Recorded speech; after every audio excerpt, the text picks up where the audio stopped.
Hey band, choir, and orchestra directors. Today let's talk about how to help your students feel comfortable and confident playing or singing on their own.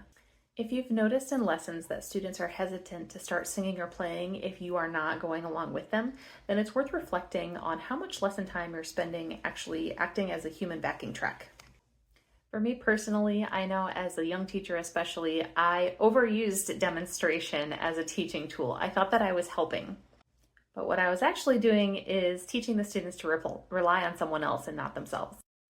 So if you think this might be a problem for you, I don't recommend going cold turkey, but I do recommend weaning your students slowly off of their reliance on you as a duet partner. Here are a few tips that you can use to help students overcome this slight hurdle. Number one is doing repetitions, which we all know are great for practice anyway, but let them know the first time you're going to play or sing with them, and then the second time they have to do it on their own. Number two is to go halfway with them. This works especially great for short excerpts or short exercises. And that is to get them started with you, but let them know ahead of time that, oh, I'm going to quit in measure 4.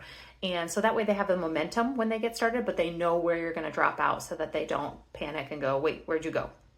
And finally, if you have students who are very, very unconfident, then you can start to go every other measure.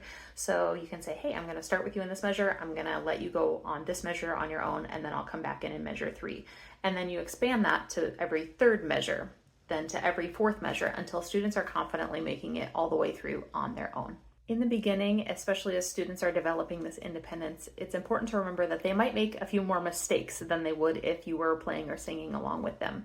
But that is totally okay because our goal is to make independent, confident musicians, not for them to be perfect all the time. If you have other tips for increasing your students' confidence, I would love to hear them in the comments. And that's it for today. I'll catch you next time.